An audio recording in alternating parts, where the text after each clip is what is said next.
Hello, and welcome to the Community IT Innovators Technology Topics Podcast, where we discuss nonprofit technology, cybersecurity, tech project implementation, strategic planning, and nonprofit IT careers. Find us at communityit.com. Welcome, everyone, to the Community IT Innovators webinar for the 2025 Nonprofit Tech Roundtable. My name is Carolyn Woodard. I'm the Outreach Director for Community IT and the moderator today. My name is Matthew Eshleman, and I'm the Chief Technology Officer here at Community IT. My name is Steve Longenecker, and I am the Director of IT Consulting at Community IT. We're going to switch gears again and talk about AI policies. So have another quick little poll, and that poll is, do you have AI policies at your nonprofit? So the first option is, I don't think so. I didn't want to put just no because it may be that there are some somewhere, but it just hasn't been publicized, or maybe you don't have any or such. So if you don't know, then just say, I don't think so. Second option is we are in the process of creating policies. So we know that we need them, but we don't have them fully created yet. We haven't shared them with all staff. We're in the process of doing it. And if you are looking at creating AI policies, we do have a free template download on our site as well under resources. So you can download that to get started, but you do have to customize it to your own organization. And then the final option is, yes, our organization has created an AI acceptable use policy, and our staff understand our policy, and it's a living policy that people are using. So do you have AI policies? I don't think so, question mark, is what 30% of our audience reported. A little over half reported that they were in the process of creating those policies. And then 15% are in the great shape of saying that they do have an AI acceptable use policy and that their staff are using it. So kudos to those 7 people who were able to answer that way for their organization. Absolutely. Congratulations. All right, we're going to go on and talk a little bit more about AI nonprofits. I feel like in the beginning of AI really making this huge, big splash, there were a lot of stories about a few nonprofits using AI to achieve their mission. So using AI to do some kind of analysis that made it faster for them to reach more people or that sort of thing. And now I'm seeing a lot more stories about nonprofits using AI intentionally or ad hoc to allow staff to do a lot more by using these new productivity tools. So that's something that we're going to talk a little bit more about. I think, Steve, you were going to take the lead on talking about the hype cycle for AI and nonprofits. Yes. So first of all, I wanted to steal an idea or a quote that I hear a lot on various tech blogs and so forth that I read. It's attributed to Bill Gates, but apparently Bill Gates was just re-quoting a guy named Roy Amara, who's like an early computer scientist out of Stanford. And the quote is basically that people overestimate how much tech will change in 1 year and vastly underestimate how much it will change in 5 years. And I think that is probably true about AI. So if we were looking back in a year ago and thinking about our predictions about 2024, and what happened in 2024, we may have overestimated how much AI would change the landscape, but we shouldn't take that mistake and say, oh, well, then it won't, the 5-year vision is similarly also not going to be very impressive because it's probably not the case. So, we are definitely seeing growing use of it. I would say that in general, it continues to be sort of a life hack for the staff, for the users that choose to use it. And so it is very possible to do your job without AI, and most people are probably doing their job without AI.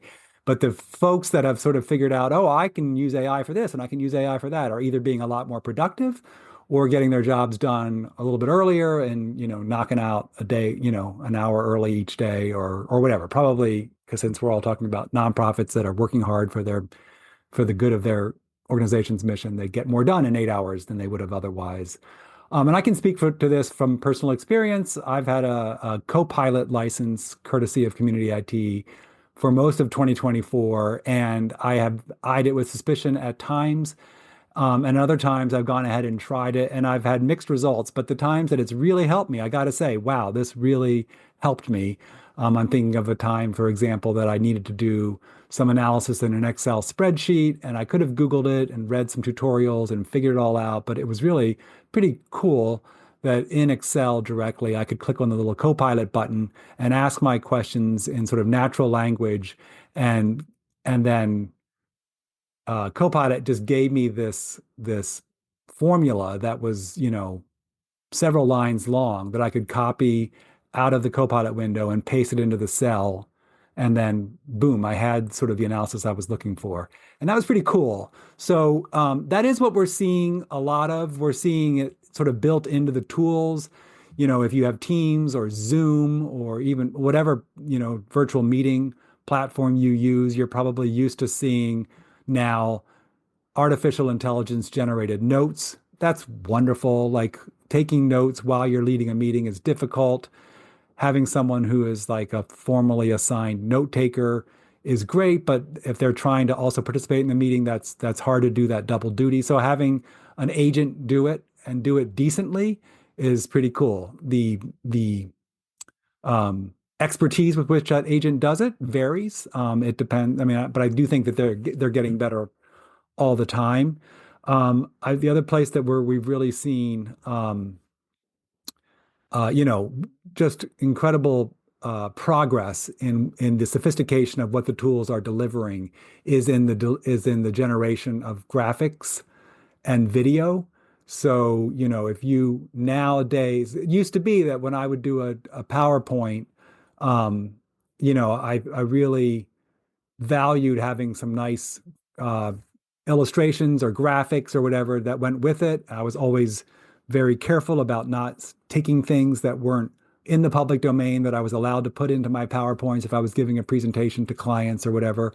But I ended up spending a fair amount of time scouring MediaWiki, places where there's these graphics were available free of charge. And if I had a budget, maybe I would have gone to a graphic artist and said, "Can I have a picture of this or a picture of that?" A key unlocking a lock, something like that to illustrate my thing. And now you can just ask AI to do it, and people whose livelihoods depend on producing these graphics and videos as human beings are reasonably concerned that that their productivity is being potentially replaced. Although, at this point still maybe they're able to leverage that to make themselves more productive. I don't know, but that's definitely improved. That improved a lot in 2024, and I expect it will continue to improve in 2025. What we have not seen much yet, and that's what this bullet point chatbots from Salesforce is like this idea of like top-down, management saying we're going to try to replace human beings with AI. I think that might be more of that. Don't underestimate what will happen in 5 years or a longer horizon. Like I think that these changes are just getting started, and I don't know where it's all going to lead, but we're not seeing that yet. Like AI is still very much kind of an individual's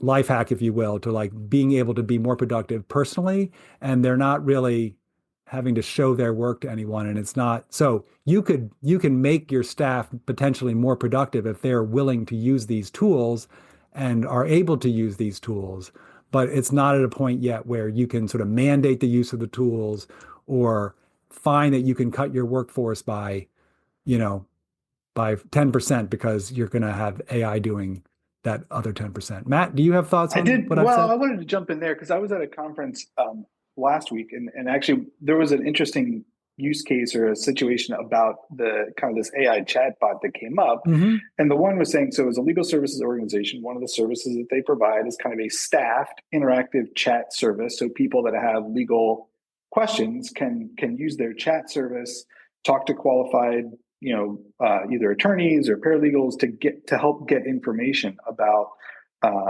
whatever legal services that they're interested in. And they have noticed actually like a drop off in their engagement on chat, because they're finding that people will just go talk to Gemini or Copilot about their legal question and get it answered that way, as opposed to using their, more well curated resource. And so I think the challenge, for them as an organization is like, okay, well, so now how do we like respond to this changing demand and competition, right, from these, more bland, generic AI services that are just spitting out results, curated from Reddit and all these other places, versus, maybe we need to look at building AI chatbot services on our curated knowledge that we have as a way to do that. And so I think that was an interesting window into maybe some of the competition that exists for, if you're an organization that provides resources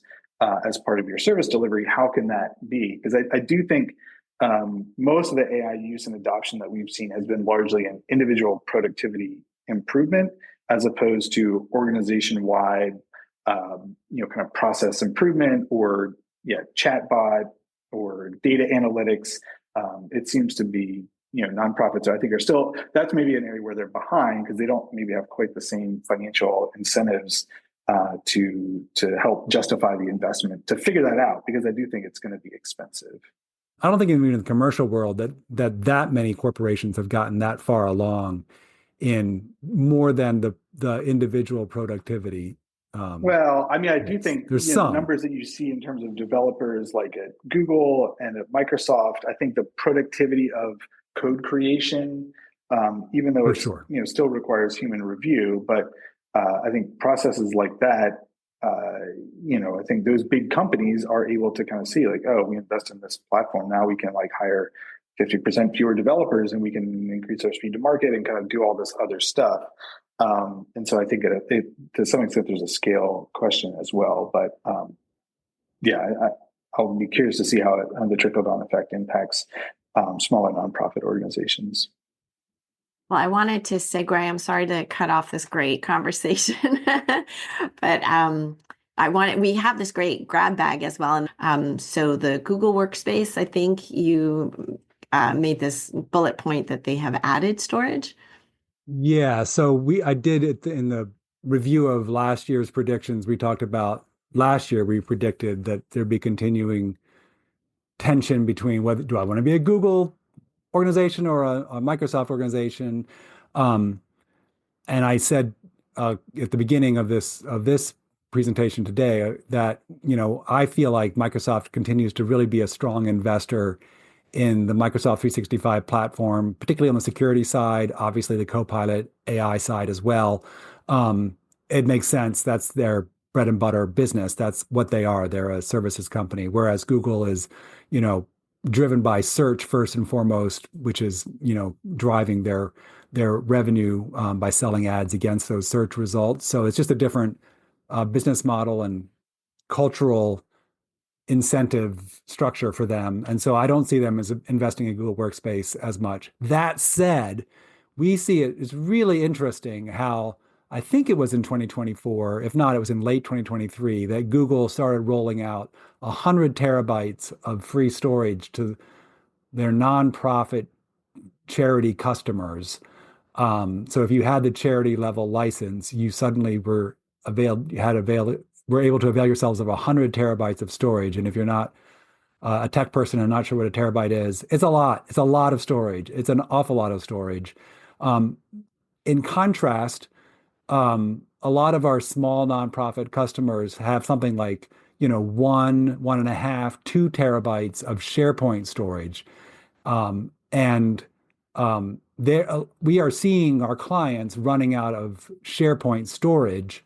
It's not a daily event for us. It's not even a weekly event, but we see tickets come in. We're like, oh, we're running out of storage. What should we do? And then, you're scrambling to either try to delete old files that no one needs. The value of doing that, it's like it takes labor. You have to make decisions. Do I keep this? Do I throw this away?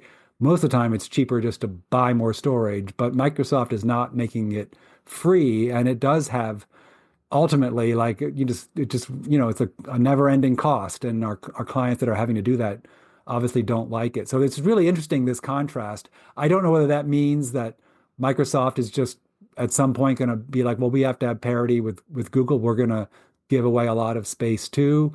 It used to be that we talked about storage being free, but and of course it was never free, but it felt like it was free, and we're now seeing on the Microsoft side the impact of the fact that it's actually there are limitations, and we do have clients running up against it. So that's just an interesting contrast. Otherwise, I feel like the two platforms continue to exist and continue to be good enough. Microsoft is getting better all the time. Google's is kind of holding steady, but it's okay. Thank you so much. Matt, I think you were the one who talked about the annual commitments and the low discounts becoming kind of the subscription model. Yeah, so I think Microsoft made these. I mean, they finally increased the price of Microsoft 365 after it being, basically the same price for a number of years. So I do think that this is kind of around the edges. The nonprofit community continues to get very good discounts from Microsoft. But at the same time, we're kind of now have made that switch from like, oh, we're going to buy the software 1 year and use it for forever, to now we're switching to this, what was a monthly recurring cost. Now, we're seeing vendors switch to be like, hey, well, you actually need to do an annual commitment to get that same pricing. If you're on monthly, we're going to raise the price. And so there's going to be some differences there. And so I think to some extent, the original promise of this cloud utilization and it being dynamic and you just kind of use as much as you want, and when you don't, you just turn it off. I think it goes away a little bit because most organizations are not dynamically changing, and you have relatively static, kind of staffing loads. And so, I think your software is just going to cost a little bit more, and it's still better and cheaper than trying to do it yourself. For sure. So I think that's trying to keep a server running, as we talk a lot about, is recurring costs that are a lot more than what you're going to pay in subscriptions. Matt, did you want to talk about this ARM chip for Windows? Who was going to talk about that? And now I can't remember. It's interesting. So ARM, is like a different chip architecture. Mac a couple years ago, or Apple made the switch to their M platform, switching away from Intel. We're seeing the same, they got tremendous battery life gains and performance gains. Microsoft or Windows is being a little bit late to the party, but again, we're seeing a similar shift now away from, or in addition to Intel-based chips, ARM-based chips, which are supposedly going to have much better battery life. The good news is that it's probably going to be largely transparent to end users. We've tested all of our endpoint management tools, our security tools, like everything just works with the ARM chip architecture, and we're waiting to see, the battery life and performance demands pay off. It doesn't look like it's going to be that much cheaper, but I think it's a performance side play instead of a cost saving side play. So something to keep an eye on. They're actually like the chips that are traditionally in phones are now going into computers, and they run a lot cooler.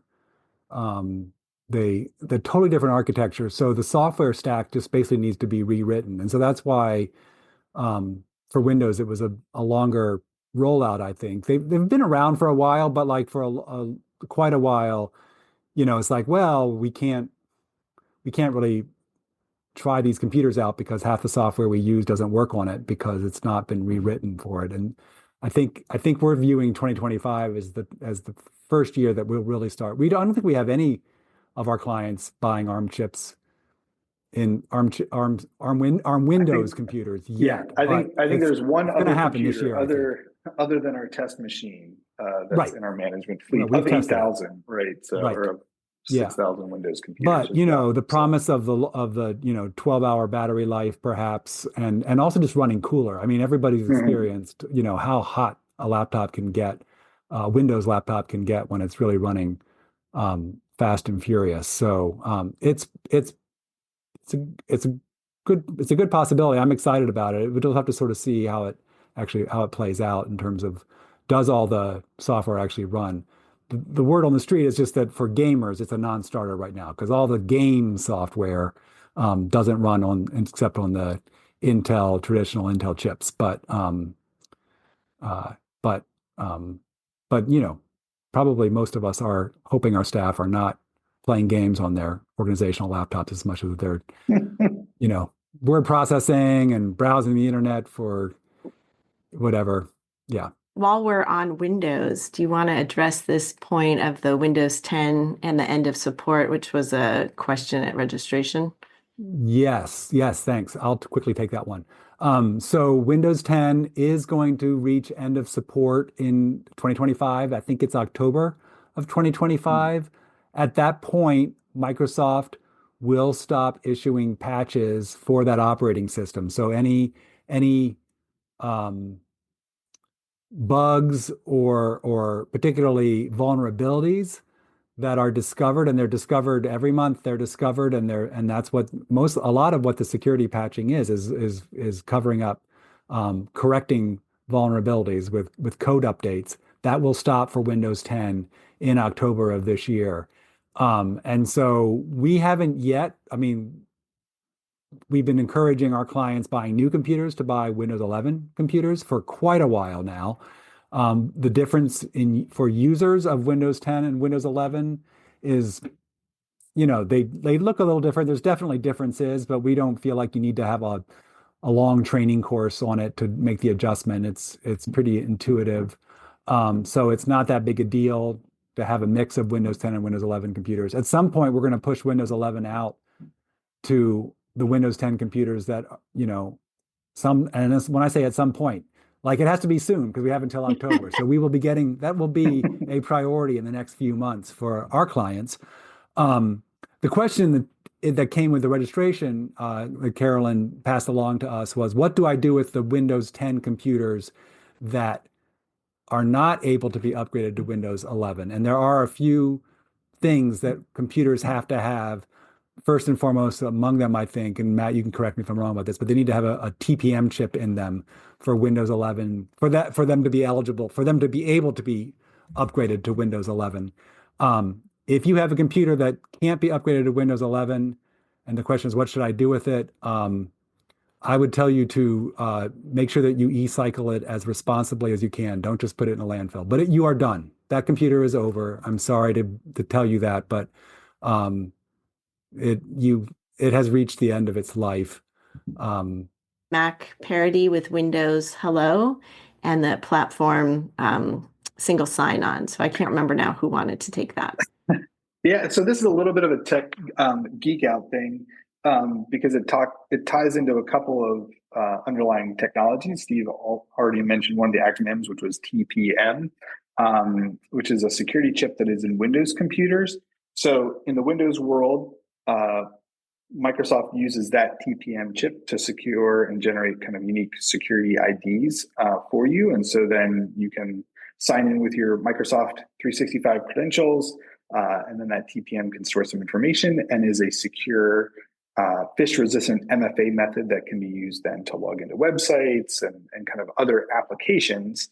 And so that's been like a super handy feature for Windows users and Microsoft 365 to basically have one username, strong password, and it's all kind of self-contained within kind of the Windows platform. That is not something that was available in Mac. And so if you're a Mac user, like I actually own a Mac right now, and logging into Microsoft 365, you kind of have your local ID that you use to log into your Mac, and then you have a separate login that you use to log into your Microsoft 365 credentials. So Microsoft has now released a feature, it's in preview technically, called Platform SSO that basically allows you to use the secure chip on the Mac called Secure Enclave to basically do the same thing. And so you can, with Platform SSO configured, have single sign-on to access your Mac, to access all your Microsoft 365, to use a secure phish-resistant MFA method. So it's going to be a really tremendous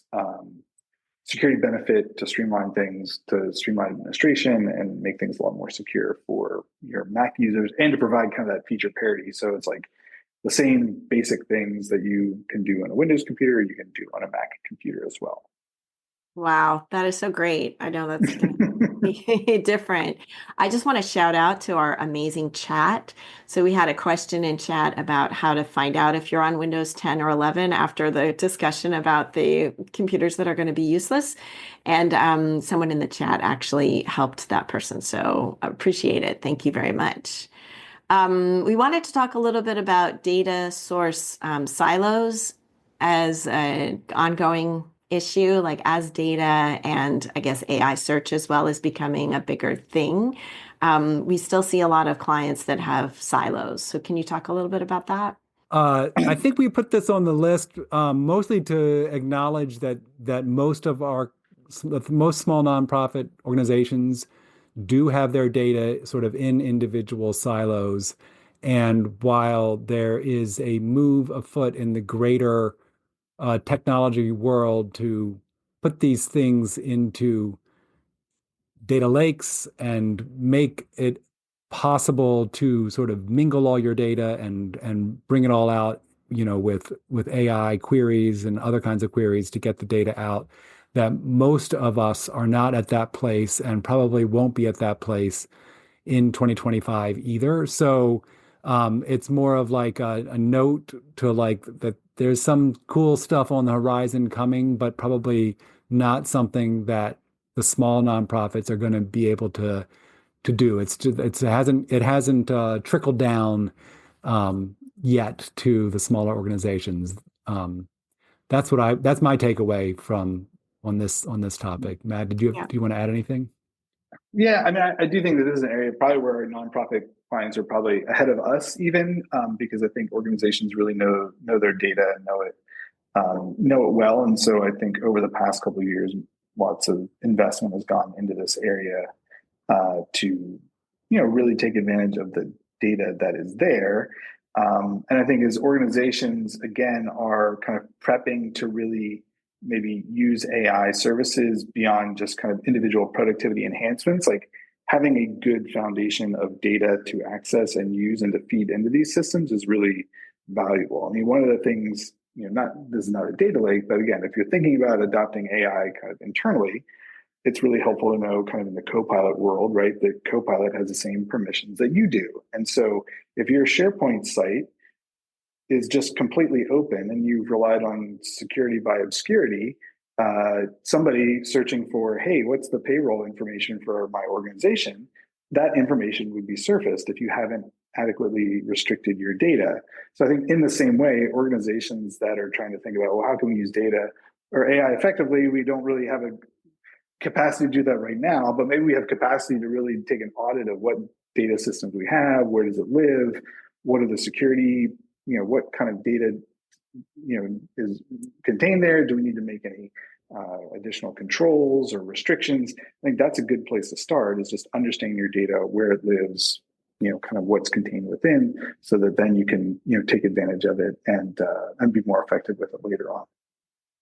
I think as long as I've been in nonprofits, which is like 25 years now, that's been like the killer app of how can we easily find data without having to clean it up. And I think I just listened to an interesting podcast a couple of months ago from a company that does this for nonprofits and talked about data lakes, data warehouses. Like so far, not yet, is there like a magic AI tool that you can just give it your confusing, disoriented, not labeled correctly data and have it tell you what you have and have it find all of the things that you need it to find. So I'm sure it does seem like that is something that the next few years is going to be really talked about, and the tools are going to come out, especially with AI being able to do more and more. But I think still, like, you have to do the work. You have to look at what your data is, where it lives, who has permission to it, and make some of those decisions about what you're going to archive. Again, I want to shout out the chat. There were some really good advice on being able to figure out what you need to archive and how to do that. So thank you again to the chatters. I think we have one more question, which was, I thought, a pretty good one that came in through Q&A. So what other considerations should an organization consider with AI and other use policies that help an org protect its staff who may be targeted in this administration or this political climate, shall we say? So do you guys have some ideas about where to look for support on protecting staff? I think there's a couple different things in there in terms of protection. I'll probably start with a new thing, and maybe this could have made it onto the trend list. But again, I think a new thing that we've started to see in 2024, and I think will continue in 2025, is protecting an individual's personal identity against doxing or harassment, kind of online threats. I think a lot of the work that we've done with community IT and other kind of cybersecurity stuff has been around protecting your organization's digital identity, your work computer, your work email, kind of all the stuff that is around your work identity. And we know you have a personal email, but that's kind of separate, and we don't really think about that. I think from a cybersecurity threat model perspective, certainly for high profile organizations or policy organizations, your personal identity was kind of in play as well, right? Threat actors would target your personal email, your home, your spouse, like other people in your house. Find your home address. Right. Yeah. And so I think that was, they wanted to, target, they weren't just targeting your work email, like they're targeting you as a person.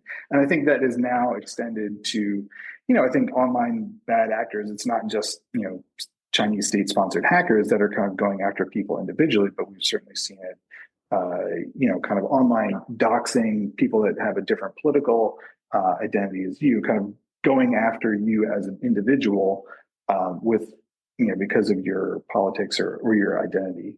And so we are seeing more organizations and more services that are really focused on, doing some basic stuff like removing your kind of personal digital identity from, kind of web services, and then kind of even, individuals that maybe even, targeted, beyond that, removing kind of all aspects of your digital identity from the web.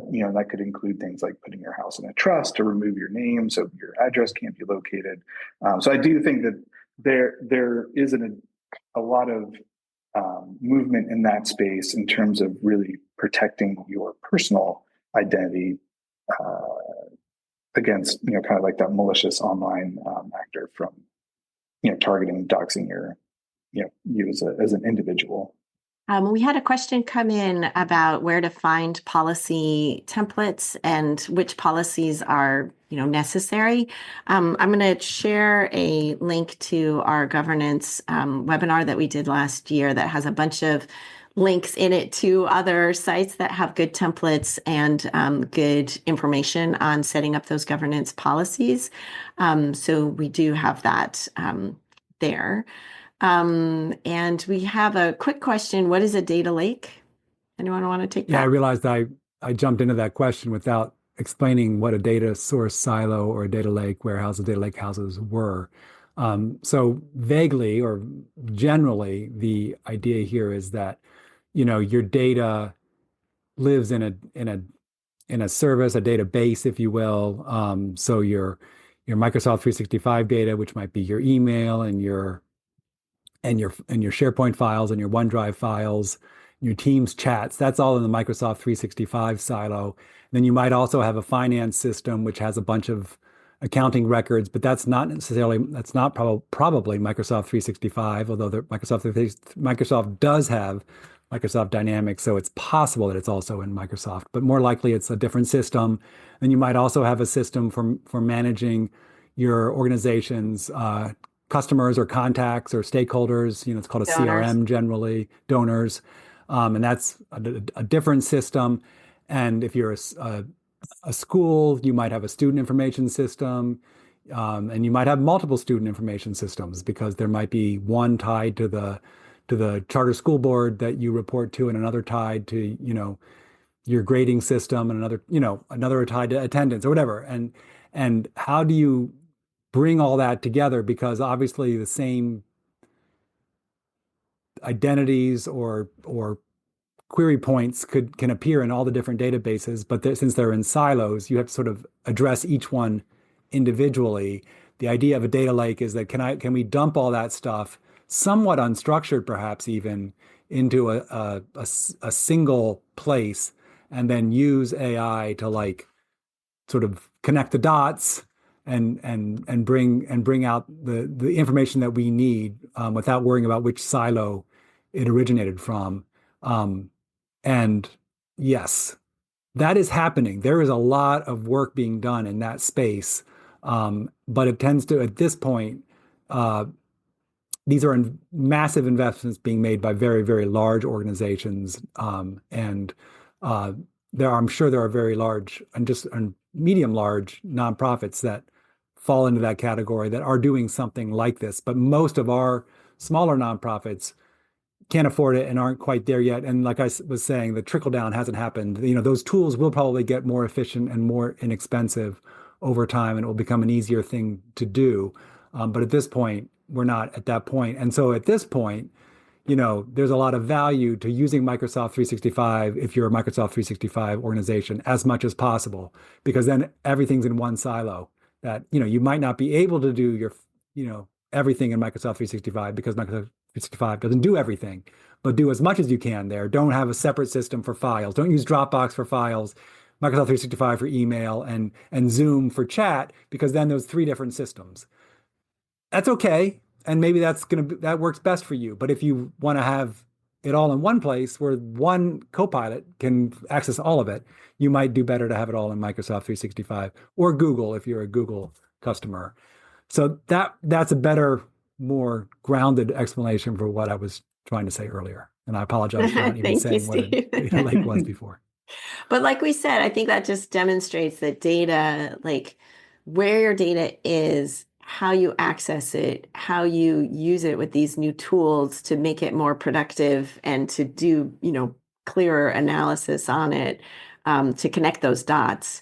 That is going to be a continuing story. So we'll probably, when we do this next January, we'll definitely be talking about data. Whether it's in lakes or lake houses or warehouses, I don't know, but everything is changing so quickly. Hope that so far we did cover these learning objectives, talking about the hybrid work, the security attacks, what to know about AI, and then grab bag. Before you go, I want to make sure to mention that our next webinar is the cybersecurity awareness training tips with our team members, Matt and Anna. There are many tools out there to help you move cybersecurity training from a boring and maybe useless once-a-year video to a dynamic and up-to-date regular mini training that will give your staff real experience identifying scam emails and learning the first steps to take if they get something suspicious.